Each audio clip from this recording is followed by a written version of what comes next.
As Kerrington raced out of Marcus's apartment, the clock read 2 a.m. There were no amount of excuses or an explanation that Kerrington could give to David for David to believe the reasons on why she was late. Since David's last indiscretions, they agreed during therapy that they would both be respectful of each other and their home, and neither one of them would stay out past midnight. However, since their last blow-up, Kerrington found herself in the arms of Marcus. The guilt was there, gnawing at her, but the thrill was undeniable. Tonight, Kerrington felt young again, desired, vibrant, and very much alive. The headlights of her car cut through the darkness as she pulled into the driveway. Kerrington's heart raced. She took a deep breath before slowly stepping out of the car, with the cool night air brushing against her flushed cheeks. The front porch light flickered, casting shadows along the path. She could see David through the living room window, pacing back and forth, his phone clutched in his hand.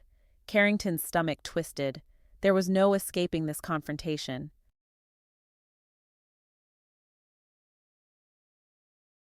As she pushed the front door open, David immediately stopped pacing. His face was a mixture of anger and hurt. Where the hell have you been? Kerrington hesitated at the doorway, feeling the weight of her betrayal. David, I don't want to hear some excuse. We agreed, Kerrington.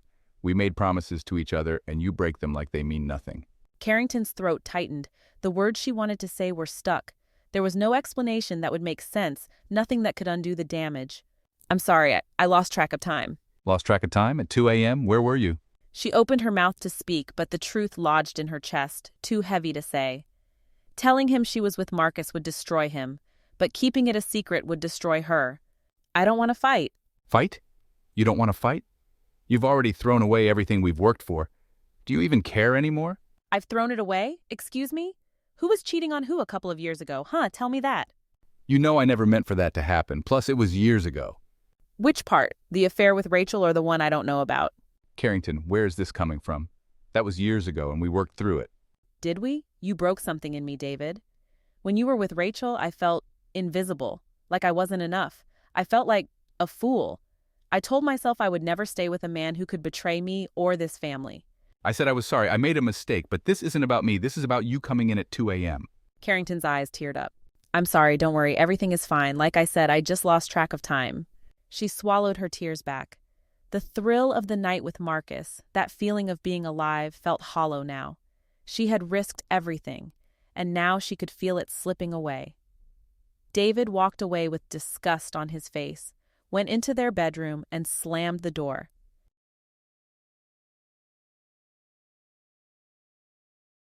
Kerrington stood there upset with herself because she brought up the past, and she had always told David that if you bring up the past during a current argument that has nothing to do with the other, then you are definitely hiding something. She knew she had played that hand all wrong. She went into the guest room down the hall from David and softly closed the bedroom door. After weeks had gone by, David and Kerrington weren't really talking at all, only things that pertained to the children and home. But day by day, things were getting a little bit easier. However, there was still tension in the air. Kerrington had not spoken to Marcus in over a week, and this was in order to diffuse the situation between her and her husband. She was anticipating and hopeful to get things back on track.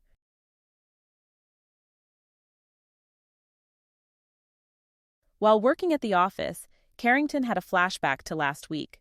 They'd been laughing, sipping wine in Marcus's sleek downtown apartment, the skyline twinkling in the background. Kerrington hadn't meant to stay long, but every time she stood to leave, Marcus pulled her back, his touch electrifying. Her cell phone rings and she looks down and the name across the screen says call from Marcus. It's been a week. I need to see you. I got your text to let things settle, and they are settled. Aren't you ready to see me?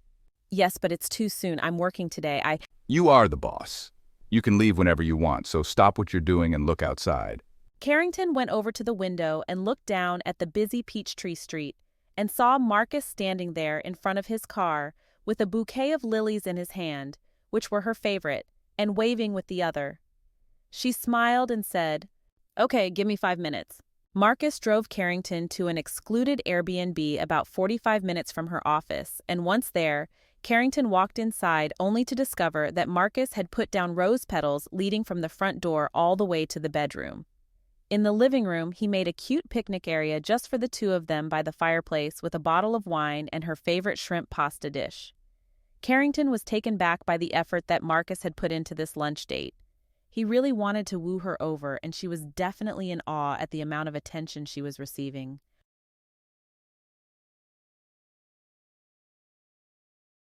During that time away from the office, Marcus made seductive yet sensual love to Kerrington in the middle of a hot, scorching Atlanta day. After that day, we met up for weeks, and those weeks turned into months of non-stop heated sex. Kerrington began missing family dinners, lying to David more frequently.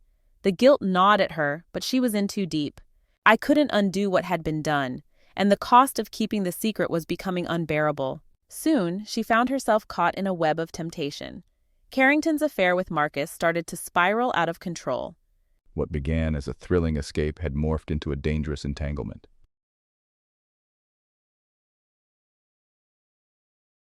Marcus became possessive, demanding to know where she was every minute. He wanted more of her time, more of her energy, and soon he was showing up unexpectedly at places she never invited him. Calling Marcus. Cell phone ringing. Hey, baby, I was just thinking about you. Hey, Marcus, we need to talk. Sounds serious. Talk about what? With curiosity in his voice. Us. And it is serious, with sternness in her voice. Okay then, talk. Sighing. It's just, David's starting to notice. I'm missing dinners, avoiding his questions, avoiding sex. This is just too much. We have to stop, she said demandingly. Exhaling. So what if he notices? You're not happy, Carrie. You've told me that yourself. You can't keep living for everyone else. It's not that simple, and you know that. You're still trying to convince yourself that this is wrong, but I know you better than that. You want this just as much as I do. Kerrington bit her lip, guilt gnawing at her. She wanted to protest, to push back, but the truth was, he was right. Every time they were together, she felt a surge of excitement she hadn't felt in years, a sense of being alive, of being seen. But the cost of their affair was weighing on her more each day. It's not just about what I want, Marcus. I have a family, a life, a business. She paused. This wasn't supposed to go this far. On the other end, gripping the phone. But it did, and you can't just pretend it never happened. There was a silence that hung over the phone between them, thick with tension. Marcus was doing it again. Every time she tried to walk away, there he was trying to pull her back in. Quietly, I don't know what to do anymore. His voice softening. You don't have to decide this right now. But don't run from this, Carrie. Don't run from what you're feeling. She swallowed hard, her throat tight. It was becoming harder and harder to ignore the reality of their situation. But sitting here over the phone and listening to him go on and on about how much he loves her made the rest of her life seem miles away. For a brief moment, she let herself indulge in the fantasy that maybe, just maybe, she could have both, the passion with Marcus and the life she had built with David. But deep down, she knew that wasn't possible. Something had to give. Marcus, this is it. We are done, and what we had is officially over.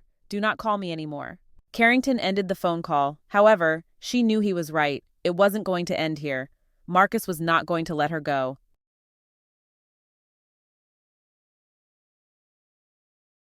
The tension between Kerrington and Marcus has reached a critical point as Marcus's possessiveness deepens. His obsession with Kerrington turns suffocating, manifesting in unsettling behaviors, showing up unexpectedly wherever she went, bombarding her with relentless messages and displaying toxic jealousy outbursts.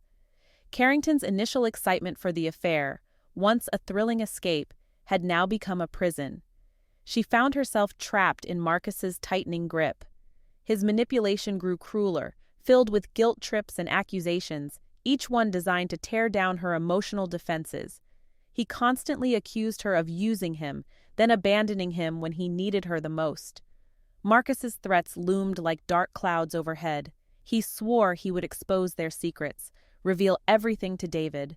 It was a crisp autumn afternoon, and Kerrington had taken refuge in a quiet cafe near her office after work at her favorite place to gather her thoughts. She stared at her phone screen, another dozen unread messages from Marcus. She sighed heavily, feeling the mounting pressure. Just as she was about to put her phone away, Marcus walked in, his eyes immediately locking onto hers. Startled, whispering under her breath, "What the hell?" sitting down without asking. You're avoiding me, Carrie. Why? Why are you ignoring me? Coldly. I told you we were over.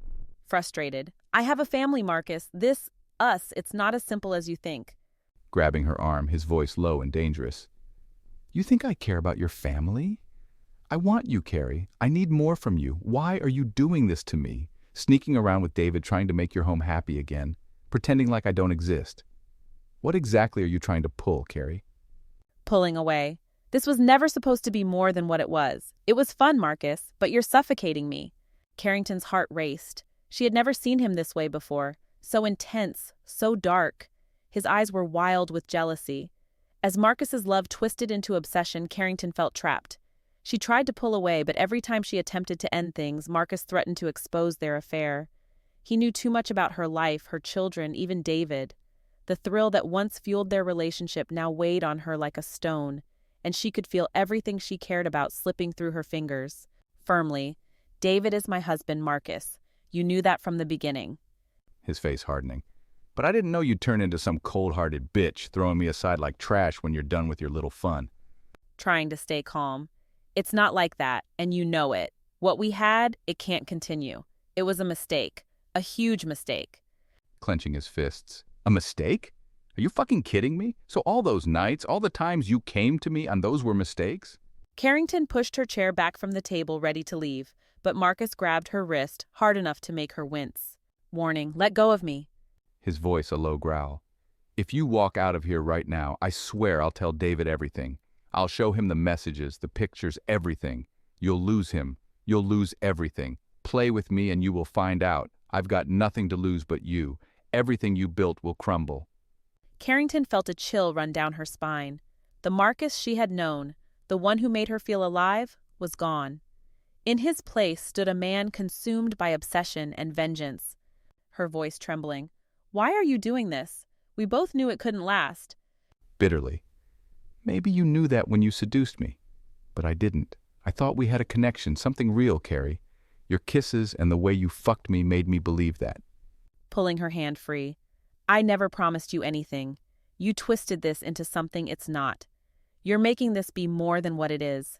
Please, for what it's worth, let's just forget all that has happened and just walk away. Please. His eyes narrowing, venom dripping from his voice. If you think you're walking away from me, you're wrong. You don't get to just discard me when it's convenient. You don't get to decide. I'll make sure everyone knows exactly who you really are.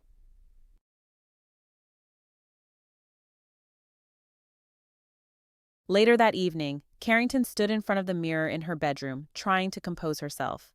Her phone buzzed again, a text from Marcus. You can't ignore me forever. From the kitchen. Hey, Carrie, you okay? You've been quiet tonight? Kerrington swallowed hard, forcing a smile as she joined him in the living room. Softly, yeah, I'm fine, just a long day. David looked at her, concern flickering in his eyes. He reached out, brushing her cheek with the back of his hand, trying to be more affectionate. Gently, you sure? Kerrington's heart clenched. She could feel the guilt weighing on her chest like a boulder. David's kindness only made it worse. Nodding, I'm fine, I promise. But as she said it, she could hear Marcus's voice in her head, threatening to destroy everything. She wasn't fine. She was trapped, and no matter what she did, Marcus was always there, waiting to tear her life apart. That night, after David had gone to bed, Kerrington sat in the dark living room, staring at her phone. Marcus had been bombarding her with texts for hours, each one more aggressive than the last. Answer me, Carrie, baby. I know you're with him. Look, I'm sorry. You're making me crazy. I need you. I need to smell you. I need to taste you. I swear I'll send everything to David. She felt the walls closing in, her breath shallow. With trembling hands, she typed back. Please stop. Let's talk tomorrow. I need time. The response was instant.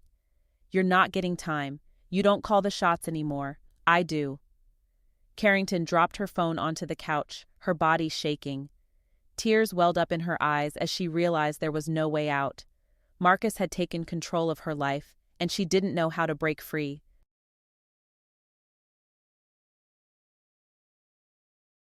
Get ready for a new confession. That's all for tonight.